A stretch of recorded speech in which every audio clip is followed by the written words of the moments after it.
வணக்கம். ஒரு முக்கியமான செய்தி இது பாருங்கள். பொறியியல் படிப்பு விண்ணப்பிக்க அவகாசம் நீட்டிப்பு. நமக்கு தமிழ்நாட்டில் அண்ணா பல்கலைக்கழகத்தின் கீழ் இருக்கக்கூடிய கல்லூரிகளில் பொறியியல் படிக்கிறதுக்கு விண்ணப்பத்துக்கான அவகாசம் ஜூன் 2ஆம் தேதி வரையிலும் இருந்தது. ஏற்கனவே அதை ஜூன் 5ஆம் தேதி வரை நீட்டிச்சிருக்காங்க. இதுதான் செய்தி. அடுத்து கூடவே நம்ம தெரிஞ்சிக்க வேண்டிய செய்திகள் என்ன அப்படின்னு பார்த்தீங்கன்னா, பாருங்கள், தமிழகத்தில் 440க்கும் மேற்பட்ட பொறியியல் கல்லூரிகள் உள்ளன. இக்கல்லூரிகளில் சுமார் 1.70 லட்சம், அதாவது 1,70,000 அரசு ஒதுக்கீட்டு இடங்கள் உள்ளன. இதுதான் முக்கியம்.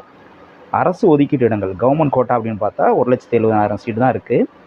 அதுக்கு இது வரைக்கும் அப்ளை பண்ணியிருக்கவங்கன்னு பார்த்தீங்கன்னா 2.87 லட்சம், அதாவது 2,87,000 பேர் இது வரைக்கும் வந்து அப்ளை பண்ணியிருக்கிறதா சொல்லியிருக்காங்க.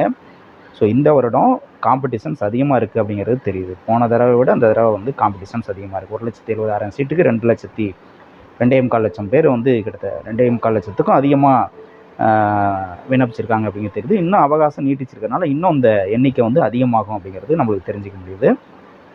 அடுத்து முக்கியமான செய்தி என்னென்னா, இந்த சான்றிதழ் பதிவேற்றம் செய்வது, நம்ம சர்டிஃபிகேட் அப்லோட் பண்ணுறதுக்கு லாஸ்ட் டேட் வந்து என்னென்னா 6ஆம் தேதி தான். அது ஏற்கனவே கொடுத்துருந்த தேதி தான், அதில் எந்த மாற்றமும் இல்லை. அதனால் இதுக்கப்புறம் அப்ளை பண்ணுறவங்களும் அந்த சர்டிஃபிகேட் அப்லோட் பண்ணுறது வந்து எனது 6ஆம் தேதிக்குள்ளே அப்லோட் பண்ணி முடிச்சிடணும். அதுக்கு மேலே வந்து அதுக்கு டைம் கிடையாது. சர்டிஃபிகேட் அப்லோட் பண்ணுறதுக்கு டைம் கிடையாது.